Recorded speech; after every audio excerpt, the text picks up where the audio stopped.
बिस्मिल्लाहिर्रहमानिर्रहीम। ये तमाम चीज़ें जो है हम नया सवाल स्टार्ट करते हैं। क्वेश्चन नंबर 3 है। अमूमन मैंने नोटिस किया है कि आपके जो पेपर्स में जो जनरल का जो सवाल होता है नॉर्मली वो क्वेश्चन नंबर 3 होता है, और इसके साथ जो लिंक होता है वो जो है कभी लेजर जो है ना वो आता है क्वेश्चन नंबर 4, राइट। तो हम ये तमाम करेंगे, लेकिन then after going through all your papers, now I decide के हमने 2000 के बाद जो लेजर्स जो आए हैं बड़े वो कंसेप्चुअल जो है ना वो उसमें कुछ सवालात थे बहुत ही अच्छे, तो हम वो लेजर भी करेंगे। ठीक है, जनरल के साथ साथ वो लेजर भी करेंगे। हो सकता है एक दो जनरल के सवालात में मिस कर जाऊं जो आसान हो, बट लेट्स सी। तो अब हम यहाँ जल्दी से स्टार्ट करते हैं, और ये है 2000 का सवाल, कराची बोर्ड का एग्ज़ाम है और क्वेश्चन नंबर 3 है।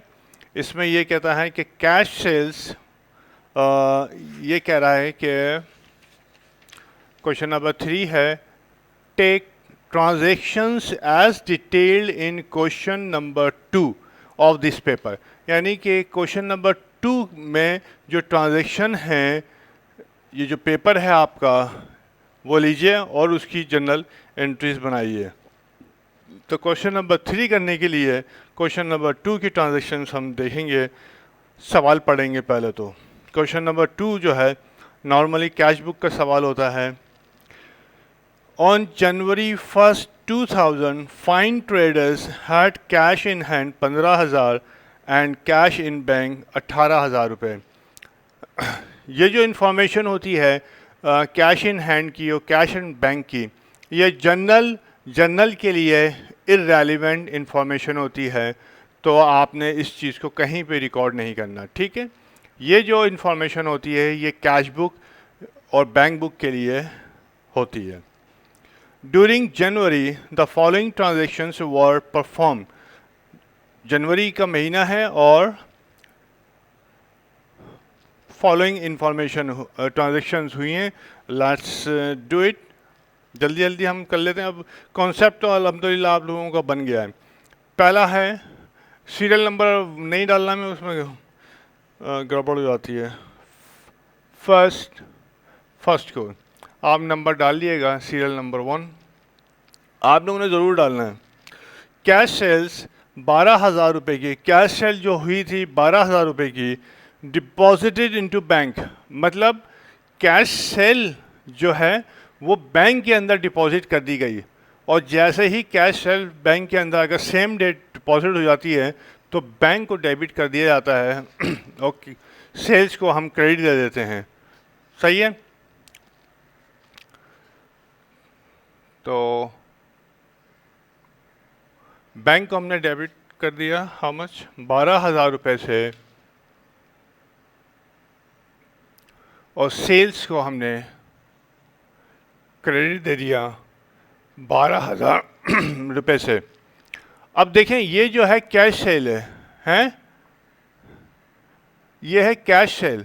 अगर कैश सेल बैंक के अंदर डिपॉजिट नहीं होती है, रिमेंबर, अगर डिपॉजिट नहीं होती तो फिर हम क्या एंट्री बनाते, कैश को हम डेबिट करते और सेल्स को हम क्रेडिट देते, ये एंट्री हमारे पास होती है। लेकिन उसने कहा कि सेम डे, यानी कि कैश सेल जो हुई थी वो हमने शाम को डिपॉजिट कर दी। जब शाम को डिपॉजिट कर दी सेम डे के अंदर, तो फिर ये जो कैश सेल होगी, कैश डेबिट नहीं किया जाएगा, हाथ के हाथ एक ही एंट्री बना दी जाएगी, ये वाली, बैंक डेबिट कर दिया जाएगा और सेल्स को क्रेडिट कर दिया जाएगा। और अगर सेम डे नहीं होती तो फिर हम ये वाली एंट्री बनाते और नेक्स्ट डे जब आते और बैंक में डिपॉजिट करते तो बैंक को डेबिट करते और कैश को हम क्रेडिट देते। अगर नेक्स्ट डे डिपॉजिट होता, रिमेंबर नेक्स्ट डे डिपॉजिट होता कैश सेल,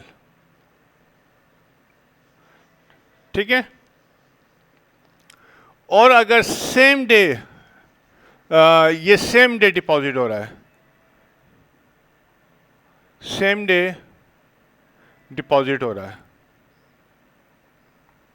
तो सेम डे डिपॉजिट होगा तो ये वाली एंट्री बन जाएगी, डायरेक्ट आप बैंक को डेबिट कर देंगे, आप एंट्री ज़बरदस्ती की नहीं बनाएंगे। लेकिन अगर नेक्स्ट डे डिपॉजिट होगा तो पहले ये एंट्री बनेगी, ठीक है, और उसके बाद ये वाली एंट्री बनेगी। चलिए आगे चलते हैं।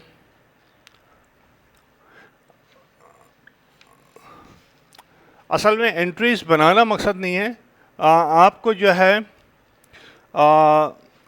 शऊर देना है कि क्या होता है, ठीक है, ताकि कोई अगर आदमी आपसे पूछे तो आप इजीली उसको डिफाइन कर सकें कि ये होता है। Received a cheque in settlement of account receivable easy company due less 2% discount on an invoice 2000 रुपये रिसीव किया है, ठीक है, चेक रिसीव किया है, रिसीव की अमाउंट हमको नहीं पता, सही है, लेस उसने कहा कि 2% डिस्काउंट, 2% डिस्काउंट के साथ जो है ये डिस्काउंट है, 2% डिस्काउंट के साथ आपको चेक मिला है। इनवाइस कितनी थी? इनवाइस थी 2000 रुपये। ये बहुत ज़रूरी होता है कि आप इंफॉर्मेशन को कहीं इस तरह से पेपर पे लिख लें ताकि गड़बड़ ना हो। इनवाइस का मतलब यह है कि ये 2000 रुपये की थी। जब ये इनवाइस आपने इशू की, सही है, क्योंकि रिसीव किया है तो ये सेल होगी, तो अकाउंट रिसीवेबल आपने डेबिट किया और सेल्स को क्रेडिट किया 2000 रुपये से, सही है, ये आपने एंट्री बना दी और यही जो थी अमाउंट आपको मिली है, लेकिन कितनी मिली है ये नहीं मालूम है। इनवाइस तो उसने बता दी, 2% इसके ऊपर डिस्काउंट था इस इनवाइस के ऊपर कि आप अगर हमें जल्दी दे देंगे जो भी टर्म्स होंगी तो हम 2% जो है आपको डिस्काउंट देंगे। तो इसके ऊपर जब 2% आपने डिस्काउंट मिला तो ये डिस्काउंट कितना हो गया? 40 रुपये हैं, 40 रुपये जो है आपको डिस्काउंट आपने देना पड़ गया, ठीक है। तो पार्टी को ये, क्योंकि सेल्स ये है तो ये सेल डिस्काउंट हो गया आपके पास, ये हो गया आपके पास सेल्स डिस्काउंट। जब आपने सेल डिस्काउंट दिया तो इसका मतलब ये है कि ये जो 2000 रुपये की इनवाइस थी, 2000 रुपये लेना थे, डिस्काउंट आपने 40 रुपये दे दिया, तो आपको कितने रुपये बढ़े? 1960, 1960 रुपये आपको ये रिसीव्ड हुए हैं, ये अमाउंट, ठीक है। तो ये आपको चेक मिला है और ये आपने डिस्काउंट दे दिया है, ये थोड़ी सी आपने वर्किंग कर ली। अब नाउ यू आर कॉन्फिडेंट कि अच्छा अब ये है, ये देखना है क्या इजी या ऐसे, इजी कंपनी या ऐसे कंपनी जो चेक मिला था हमको, क्या सेम डे में आपने डिपॉजिट किया है या नेक्स्ट डे में डिपॉजिट किया है? सेम डे की अब मैं डिपॉजिट हुआ है तो वो कोई भी उसकी बात इंफॉर्मेशन नहीं दी हुई होती। अगर नेक्स्ट डे डिपॉजिट आप करेंगे तो उसकी इंफॉर्मेशन ज़रूर होती है। तो आपने फ़ौरन जो है अपनी ईगल आई को जो है ना सवाल पे देखा कि कोई इजी कंपनी के चेक के बारे में इंफॉर्मेशन है। बिल्कुल है, 4 जनवरी को ये कह रहे हैं कि डिपॉजिट किया है, यानी कि 2 को मिला है और 4 को डिपॉजिट किया है। तो ये नंबर 2 जनवरी को मिला है, तो जब ये मिला तो आपने इसको कैश में रिकॉर्ड किया 1960 रुपये, और आपने सेल डिस्काउंट जो है डेबिट कर दिया 40 रुपये, और अकाउंट रिसीवेबल जो था किसका? इजी कंपनी का 2000 रुपये से आपने क्रेडिट दे दिया, ठीक है। ये ट्रांजैक्शन आपने रिकॉर्ड कर ली। मैं लाइन डालना भूल गया यार, लाइन इस वजह से डालता हूँ कि आपको पता रहे कि ये अलग है, सही है, और मिक्स भी नहीं होती है ना। तो ये जो है आपने रिकॉर्ड कर लिया। अब ये ट्रांजैक्शन आपने 2 तारीख को रिकॉर्ड कर ली। जब ये तो 4 तारीख को आपने नीचे देखा, अगर इसके बारे में कोई इन्फॉर्मेशन नहीं होती नीचे की तमाम किसी भी ट्रांजैक्शन के अंदर, तो हम क्या करते, हम इसको डायरेक्ट जो है बैंक में डेबिट कर देते, ठीक है, क्योंकि चेक है। लेकिन 4 तारीख को क्या हुआ, 4 जनवरी को आपने इंफॉर्मेशन दी कि हमने ये जो चेक था, ये लिखेंगे चेक रिसीव्ड, अच्छा, जो चेक था इजी का, ये आपने बैंक में जो है डिपॉजिट कर दिया। यानी कि अब बैंक यहाँ पे नहीं आया, बैंक क्या आया 4 तारीख को, तो ये आपने यहाँ से, इस वजह से आपने बैंक यहाँ पे नहीं लिखा। अगर बैंक आप पहले लिख देते, पहली सेकंड को आकर लिख देते, 2 जनवरी में डेबिट कर देते, तो 4 जनवरी को जो ट्रांजैक्शन हुई है बैंक डिपॉजिट की, वो तो रिकॉर्ड ही नहीं होती, और अगर उसको भी रिकॉर्ड कर लेते तो वो डबल हो जाती। तो कैश 1960 से होगा, चेक 1960 का था, ठीक है, कहीं 2000 से कर दो, क्योंकि 40 रुपये डिस्काउंट आपने दे दिया, ये आपने कर दी ट्रांजेक्शन, ठीक है।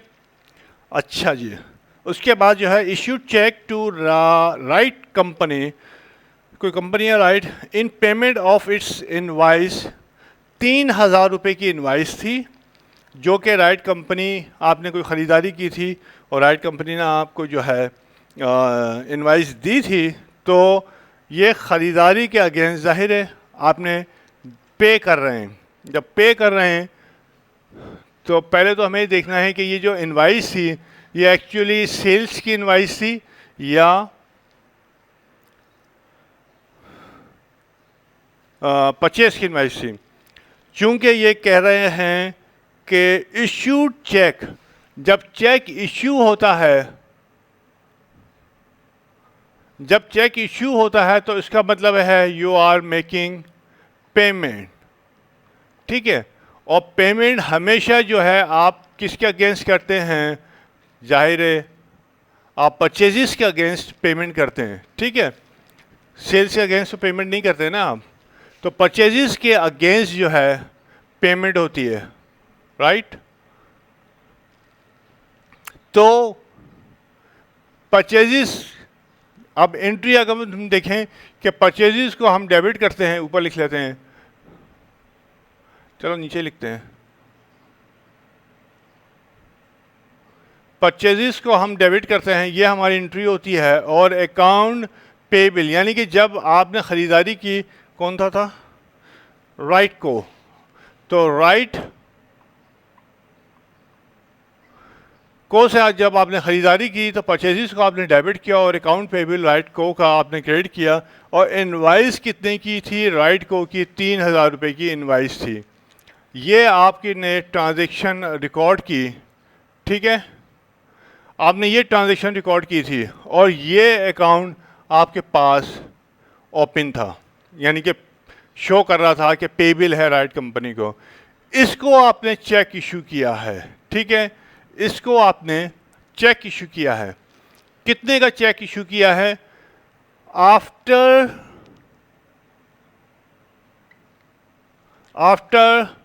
डिस्काउंट, आफ्टर डिस्काउंट जो है आपने चेक इशू किया है।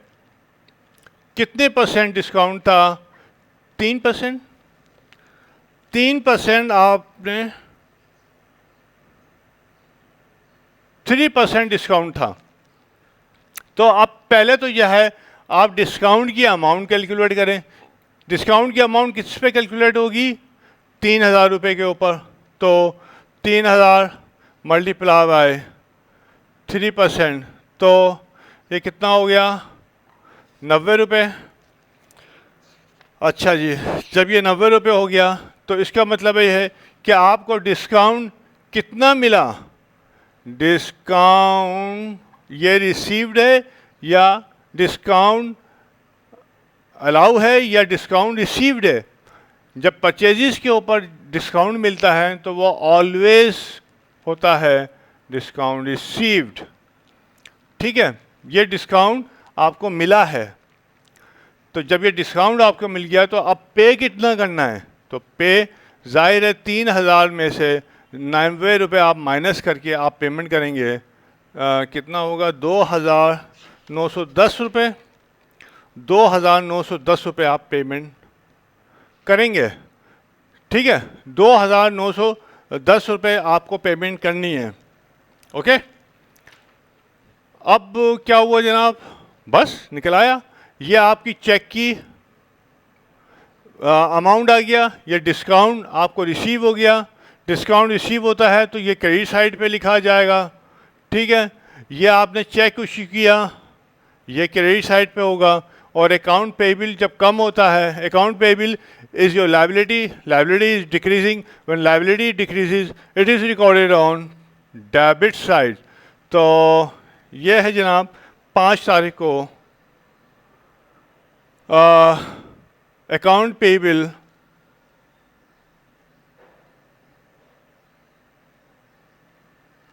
क्या है, कंपनी का नाम राइट कंपनी।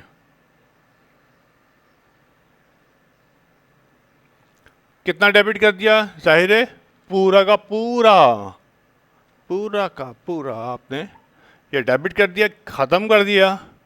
और जब इसको आप डेबिट करेंगे तो रिस्पेक्टिव क्रेडिट क्या करेंगे, आपने पेमेंट की बैंक से, चेक इशू किया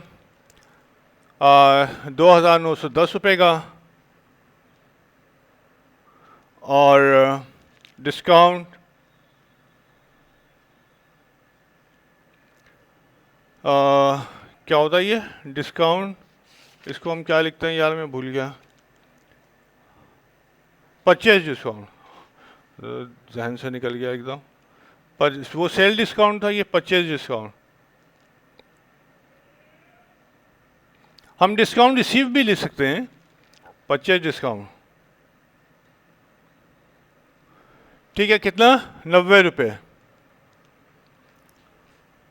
तो purchase discount is the कंट्रा account या निगेटिव अकाउंट ऑफ परचेजेस। और परचेजेस का कंट्रा और निगेटिव मीन्स के परचेज की अमाउंट आप डेबिट कर रहे हैं, कम कर रहे हैं। सही है, तो आपका जो है हमेशा क्रेडिट होगा।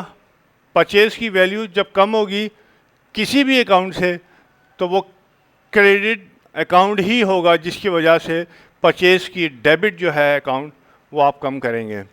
तो ये परचेज डिस्काउंट है।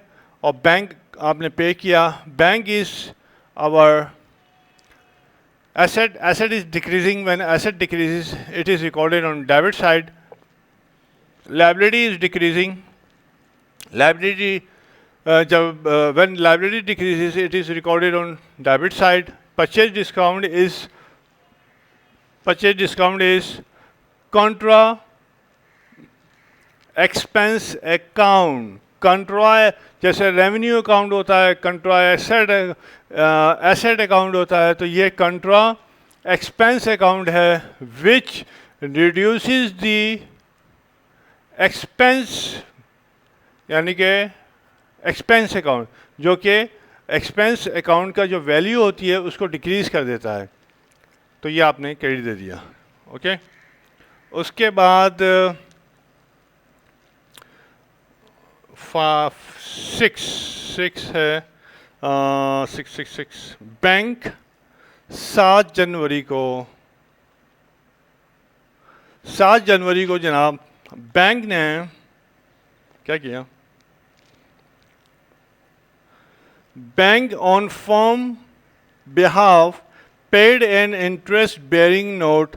ये दो जो हैं नोट्स, आई थिंक ये आपके अब उसके अंदर नहीं है कोर्स में, तो मैं इन दो एंट्रीज़ को जो है रहने देता हूँ या करा देता हूँ। चलिए क्योंकि ये पहले आपका था निगोशिएबल इंस्ट्रूमेंट, वो अब आपका ख़त्म हो गया है। लेकिन हम ये पढ़ चुके हैं कि जब हम सेल करते हैं तो अकाउंट रिसीवेबल को डेबिट करते हैं, फिर डॉक्यूमेंटेशन होती है, और डॉक्यूमेंटेशन जो है होने के बाद यही अकाउंट रिसीवेबल आपका हो जाता है नोट्स रिसीवेबल में या और बिल्स रिसीवेबल में। ठीक है, ये अकाउंट रिसीवेबल, और ये जो अकाउंट नोट्स रिसीवेबल या बिल्स रिसीवेबल होते हैं, इसके ऊपर हमें इंटरेस्ट जो है ये पेबल होता है। ठीक है, हो सकता है कुछ नोट्स पेबल या बिल्स पेबल ऐसे हों जिनके ऊपर इंटरेस्ट आपने नहीं देना है या नहीं लेना है। यही इसी तरीके से जो है ये अकाउंट्स पेबल होता है। इसकी डॉक्यूमेंटेशन जब होती है तो ये अकाउंट्स पेबल जो है नोट्स पेबल में या बिल्स पेबल में कन्वर्ट हो जाता है, और इसकी एंट्रीज हम बता चुके हैं। और इस पे भी जो है इंटरेस्ट, ये पेबल नहीं होगा, रिसीवेबल है ना, इंटरेस्ट रिसीवेबल होता है, और यहाँ पे चूंकि पेबल है तो इंटरेस्ट पेबल होता है। ठीक है, ये एक जो है हमारे पास, ये बाद में पढ़ेंगे आप सही है। तो वैसे नॉर्मल जो है हम जो जब पेमेंट करते हैं अकाउंट रिसीवेबल की, आपने देखा है तो आप क्या करते हैं, रिसीव करते हैं तो आप जो है कैश को आप डेबिट करते हैं और अकाउंट रिसीवेबल को आप क्रेडिट दे देते हैं। लेकिन जब नोट्स पेबल के अगेंस्ट पैसा मिलता है तो आप क्या करते हैं कि कैश को डेबिट करते हैं और नोट्स रिसीवेबल को या बिल्स रिसीवेबल को और बिल्स रिसीवेबल को आप क्रेडिट दे देते हैं। लेकिन इसके साथ जो है आपको एक इंटरेस्ट मिल रहा होता है। ठीक है, तो इंटरेस्ट की अमाउंट भी जो है ना फिर आपको करनी पड़ती है कि कैश डेबिट करते हैं और इंटरेस्ट रिसीव जो है, या इनकम कह लें या इनकम ही में डाल देता हूँ मैं, को आप क्रेडिट दे देते हैं। इंटरेस्ट ऑन नोट्स, ये इंटरेस्ट में आपको लिखना पड़ेगा ऑन नोट्स। ठीक है, इनकम, इसको आप क्रेडिट दे देते हैं। अकाउंट का नाम आप कुछ भी रख सकते हैं, इट्स अप टू यू। तो इसी तरीके से जब आप अकाउंट पेबल की नॉर्मल जो पेमेंट करते हैं अकाउंट्स पेबल की, तो आप क्या करते हैं कि अकाउंट पेबल को आप डेबिट देते हैं और कैश को क्रेडिट दे देते हैं। लेकिन अगर नोट्स पेबल या बिल्स पेबल की पेमेंट करते हैं तो आप नोट्स पेबल या बिल्स पेबल को आप डेबिट देते हैं और कैश को क्रेडिट दे देते हैं, राइट। लेकिन नोट्स पेबल और बिल्स पेबल के साथ आपको इंटरेस्ट भी देना पड़ता है। ठीक है, तो इंटरेस्ट जब आप पे करते हैं तो इंटरेस्ट ऑन नोट्स पेबल या बिल्स पेबल, उसको जो है आप क्रेडिट देते हैं और कैश को और उसको डेबिट करते हैं, क्योंकि ये एक्सपेंस हो जाता है, ये एक्सपेंस होता है आपका, और ये जो होती है आपकी इनकम होती है। ठीक है, इस वजह से ये क्रेडिट होती है और notes on interest on notes payable ये आपका डेबिट होता है। ये एक मैंने थोड़ा सा जनरल आपको व्यू दे दिया है, ये होता है आपका। अब यहाँ पे इन्होंने कहा है कि बैंक के फर्म ने ऑन, यानी कि ये डायरेक्ट बैंक टू बैंक होता है, ये याद रखना। तो बैंक डायरेक्ट जो है आपके कस्टमर से पैसा ले लेगा और डायरेक्ट आपके सप्लायर को पेमेंट कर देगा। तो इसी वजह से उन्होंने लिखा है कि बैंक, तो यहाँ पे मैंने कैश लिख दिया लेकिन बैंक टू बैंक होता है। अच्छा, the bank on firms behalf, firm की बिहाफ पे पे किया है एन इंटरेस्ट बेयरिंग नोट, यानी कि नोट्स पेबिल जो था जिस पे इंटरेस्ट था, बेयरिंग मतलब जिसके ऊपर इंटरेस्ट देना था, वो उसने पे किया है 3,000 रुपये, 3,000 रुपये का था।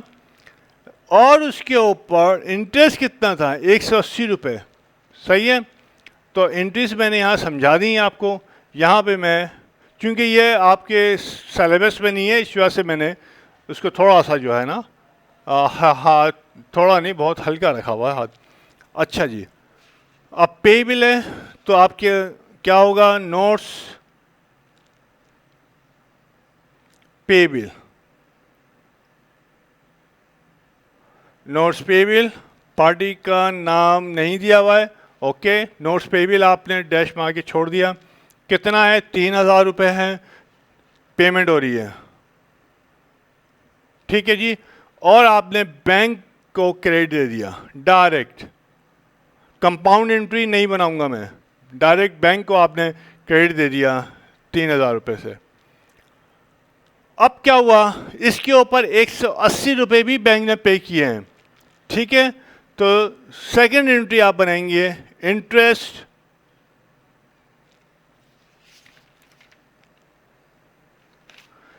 NTER, interest on notes payable. ठीक है, जाहिर है ये एक्सपेंस है, मैंने एक्सपेंस लिखा नहीं है। इंटरेस्ट ऑन नोट्स पेबल कितना है, 180 रुपये। 180 रुपये आपने डेबिट कर दिया और बैंक ने पेमेंट किया, बैंक को आपने क्रेडिट दे दिया 180 रुपये से। ठीक है, तो ये एंट्री आपकी मुकम्मल हो गई।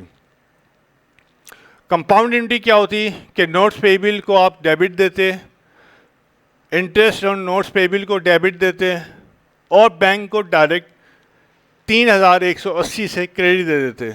लेकिन फिर मैंने कहा है कि मैं कंपाउंड एंट्री कोशिश करता हूँ कि बच्चों को कहूँ कि ना बनाएं, राइट। तो ये चीज़ आपने, ये हो गई। अब इसको जो है हम, नज़र आ रहा है, तो इसको मैं मिटा रहा हूँ, इसको रोक के मैं मिटाता हूँ, फिर हम सवाल को आगे लेके चलेंगे। जी रिज्यूम करते हैं। हो सकता है कि जो है ना थोड़ी ये पंखे की आवाज़ आ रही हो, क्योंकि पंखा चलाना बहुत ज़रूरी हो गया है और कभी ये थोड़ा सा लाइट का भी असर हो जाता है, तो जो है ये आपको रेडिश हल्का सा ये महसूस होगा। तो वो जब क्लाउड आ जाते हैं, थोड़ा सा डार्कनेस हो जाती है, यानी सूरज छुप जाता है, तो वो लाइट जो है ना वो थोड़ा सा जो है ना रेडिश हो जाती है। तो नो प्रॉब्लम विद इट, आवाज़ तो आ रही है और लिखना समझ में आना चाहिए। अच्छा जी, नंबर 7 जो भी था, अब आई डोंट नो नंबर 6 था 7 था, मैं नंबर नहीं डाल रहा, उसके बाद आप डालना शुरू कर दें। 8 जनवरी को, 8 जनवरी को क्या हुआ जनाब कि बैंक ने ऑन फर्म्स बिहाफ, यानी कि ऑन फर्म्स बिहाफ, यानी कि बैंक को इंस्ट्रक्शन होती हैं कि आप मेरे बिहाफ पे, यानी कि मैं इंस्ट्रक्शन आपको नहीं दूंगा, आप ये काम कर सकते हैं। ठीक है, ये स्टैंडिंग इंस्ट्रक्शन होती हैं बैंक्स को, तो वो कुछ जो है काम डायरेक्ट करते रहते हैं। The bank on firms behalf collected an interest bearing note face amount 5,000 थी, यानी कि नोट्स के जो डॉक्यूमेंट बने हुए थे वो थे 5,000 रुपये के। आई प्रॉमिस टू पे यू ₹5,000। सही है, ये इसके फेस के ऊपर लिखा हुआ होता है वर्ड, और उसके अंदर इंटरेस्ट शामिल है 300 रुपये। तो हम पहले समझा चुके हैं, ये यहाँ पे मिला है आपको, कलेक्टेड, कलेक्टेड मतलब मिला है, पहले पे था, तो ये हो गया कलेक्टेड मीन्स बैंक को आपने डेबिट कर दिया, कितने से, 5,000 रुपये से, क्योंकि फेस वैल्यू 5,000 रुपये थी नोट्स की, तो 5,000 डेबिट कर दिया और नोट्स रिसीवेबल जो था वो आपने क्रेडिट दे दिया 5,000 रुपये से, ठीक है। ये फेस वैल्यू थी और जो आपके बैंक ने कलेक्ट कर लिए।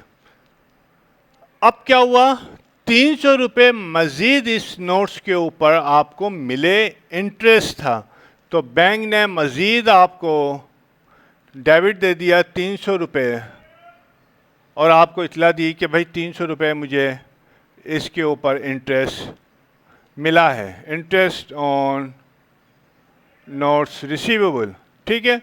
ये आपकी इनकम होती है, या आपने क्रेडिट दे दिया, सही है। कंपाउंड एंट्री नहीं बनाना। अगर कंपाउंड एंट्री बनानी है तो बैंक एक साथ 5,300 से डेबिट हो जाएगा और क्रेडिट क्या होगा, नोट्स रिसीवेबल क्रेडिट होगा और interest on notes receivable credit होगा, ठीक है। ये कंपाउंड एंट्री होती है, वही मैंने बता दिया आपको। नरेशन आप लिख सकते हैं बहुत आसानी से। कलेक्टेड अप पास ड्यू अकाउंट रिसीवेबल 3,000 रुपये, यानी कि कोई पुराना अकाउंट था वो आपको जो है कलेक्ट हुआ है। अब उसका क्या किया जाएगा कि पास ड्यू, यानी कि पास ड्यू सब मुराद ये है कि कोई एक आध साल हो गया है, सही है, तो उसने पैसा दे दिया है। ये डेट क्या थी, 12/1। असल में ये जो लफ्ज़ होते हैं ना पास ड्यू, अभी इन्होंने लिख दिया तो अब यहाँ पे बच्चा जो है कंफ्यूज हो जाता है, यार इसका क्या मतलब था, पास ड्यू अकाउंट रिसीवेबल, पता नहीं क्या करना है इसको। अकाउंट रिसीवेबल से पैसा मिल गया, सही है, बस ये इस जहन में रखना है। तो अकाउंट रिसीवेबल से जब पैसा मिलता है तो अब ये हमें देखना है कि बैंक में डिपॉज़िट है या नहीं है। बैंक में डिपॉज़िट की आपको कोई इन्फॉर्मेशन नहीं है कि ये कैश रिसीव हुआ है या बैंक से पेमेंट हुई है, और जब ये कोई इन्फॉर्मेशन ना हो तो नॉर्मली हम इसको लेते हैं कि ये कैश है। तो कैश आपने डेबिट कर दिया और 3,500 से, और एक पास ड्यू अकाउंट, ये नहीं लिखना है पास ड्यू अकाउंट रिसीवेबल, नहीं ये नहीं लिखना। अकाउंट रिसीवेबल पार्टी का नाम नहीं है तो हमने छोड़ दिया 3,500 से। बिल्कुल सेम वही एंट्री होती है कि कोई कस्टमर ने आपको पैसा दे दिया, बस ये आपने एंट्री रिकॉर्ड कर ली। उसके बाद नीचे फिर ये आया कि पेड टू, पहले रिसीव था अब पेड टू है, पेड आ पास ड्यू अकाउंट पे बिल 1,800 रुपये। आपने भी ये हरकत की कोई एक आध साल के बाद आपको ख्याल आया कि यार वो बंदे का यार पेमेंट करनी है, दे दो यार इसको जो है, तो वो आपने जो है ना, अच्छा जी मैं दे देता हूँ, सारे अकाउंटेंट ने कहा मैं दे देता हूँ, और आपने कोई पुराना जो है जो अकाउंट पे बिल था वो आपने पे कर दिया। तो सिंपली जो है पास ड्यू वगैरह आपके जहन में लिखना है कि आपने अपने सप्लायर को पेमेंट की है, ठीक है। सप्लायर को पेमेंट का मतलब ये हो गया कि अकाउंट पे बिल को आपने डेबिट करना है, पार्टी का नाम नहीं मालूम, 1,800 रुपये आपने पेमेंट की है। तो पार्टी अकाउंट जो है, account payable is your liability, liability is decreasing, when liability decreases it is recorded on debit side, और आपने यहाँ पे कैश आपने क्रेडिट दे दिया तो कैश से पेमेंट कर दी। Cash is our asset, asset is decreasing, when asset decreases it is recorded on credit side. यहाँ पे क्या होगा कि कैश इज़ 12 की, cash is our asset, asset is increasing, when asset increases it is recorded on debit side, और account receivable decrease हो रहा है, कम हो रहा है, ख़त्म हो रहा है, तो account receivable is our asset, asset is decreasing, when asset decreases it is recorded on credit side. तो ये जो है 4 स्टेप्स ऑफ एनालिसिस है। And you must memorize it by heart. सही है, अपने दिल पे नक्श कर लो, जैसे दिल पे कुछ और चीज़ें नक्श करते हो ना, फलां करना, वैसे ही यही 4 स्टेप जो है एनालिसिस आपने अपने दिल के किसी खाने पे नक्श करने हैं। अच्छा जी, कैश परचेजेस ऑफ मर्चेंडाइज, 6,000 रुपये की मर्चेंडाइज ख़रीदी है, कैश थी। सिंपल उसने बता दिया कैश थी, तो ये जनाब 20 तारीख को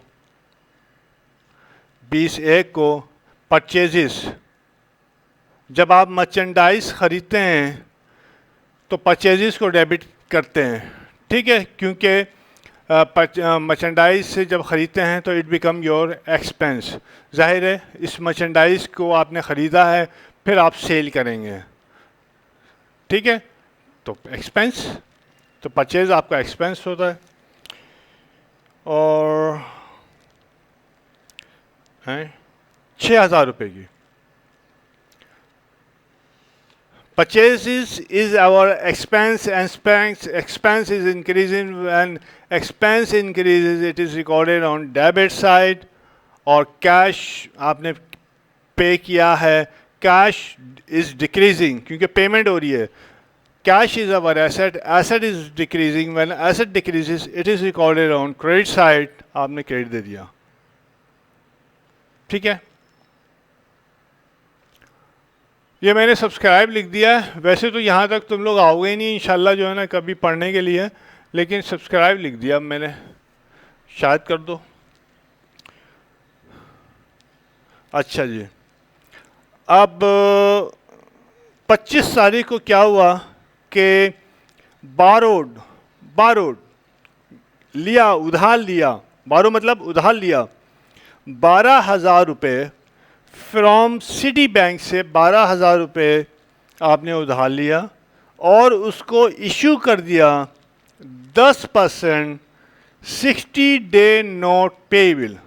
यहाँ पे हम इसको, मैं इसको रब कर रहा हूँ, नीचे लिखना ज़रा मुश्किल होता है मेरे लिए।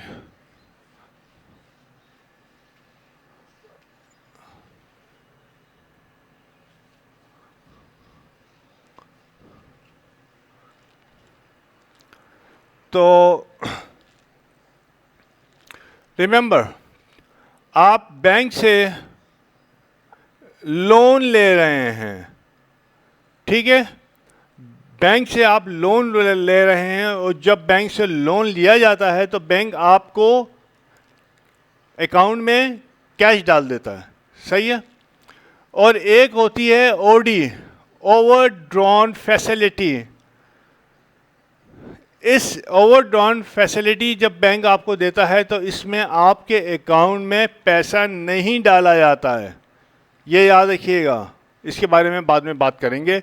लेकिन अभी लोन की, जब वो बारोड उसने लिखा है तो लोन जब लिया जाता है तो बैंक आपके अकाउंट में पैसा डाल देगा। 25 तारीख को, 25 जनवरी को बैंक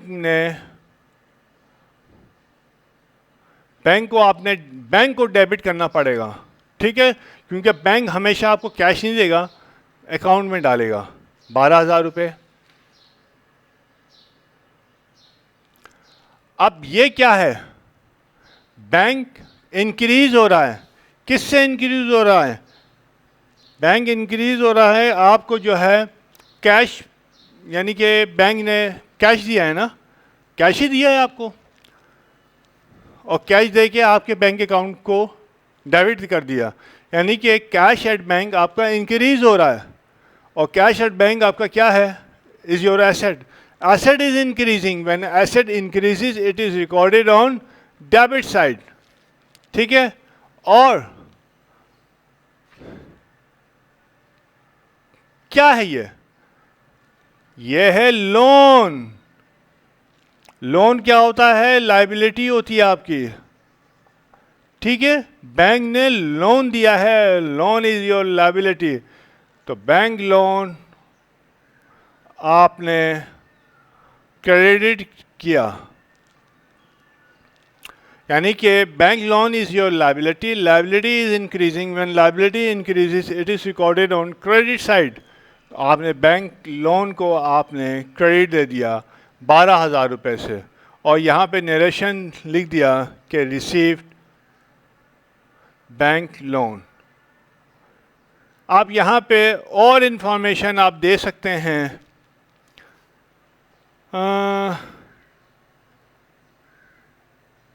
10%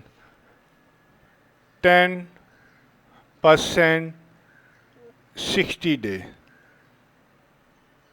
यानी कि 10% 60 डे का मतलब ये आ गया कि 60 दिन के अंदर आपको पेमेंट करना है 12,000 रुपये, और आपको 10% इसके ऊपर इंटरेस्ट देना पड़ेगा। ये सिर्फ इंफॉर्मेशन आपने यहाँ पे लिखनी है, एंट्री कोई नहीं बनानी है, ठीक है। एंट्री कब बनाएंगे? व्हेन यू पे दिस लोन, सही है, नॉट पे, repay, when you repay this loan, वापस करेंगे जब आप, तो फिर आप जो है 10% इंटरेस्ट की एंट्री बनाएंगे। अभी आप जो है कोई भी आप इंफॉर्मेशन लिखेंगे, ज़ाहिर है आपके पास नरेशन के अंदर ये इंफॉर्मेशन पड़ी हो कि 60 दिन के अंदर ये लोन पे करना है, 10% उस पर इंटरेस्ट देना है। 31 को जनवरी को नॉर्मली मैंने कहा है कि एक्सपेंस की जो है साल के आखिर की होती हैं। Paid salaries for January 4,500 salaries pay किए हैं। Salaries is our expense, expense increasing, when expense increases it is recorded on debit side. तो सैलरीज एक्सपेंस को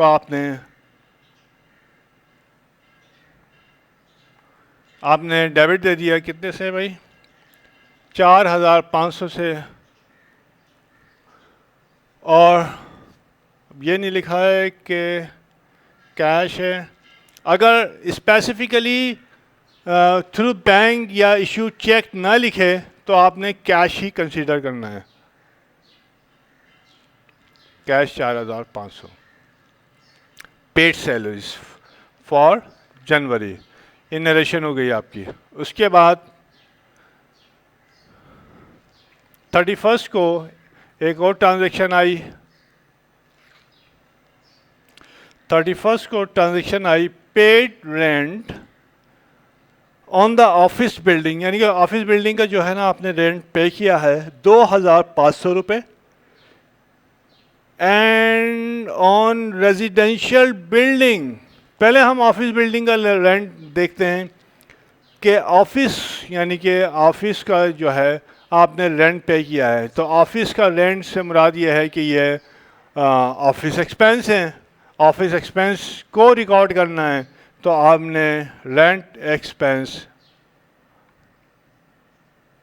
डेबिट कर दिया, कितने से? 2,500 से, और कैश आपने क्रेडिट दे दिया 2,500 से, ठीक है। एक ये ट्रांजैक्शन है 31 की, ये हो गई।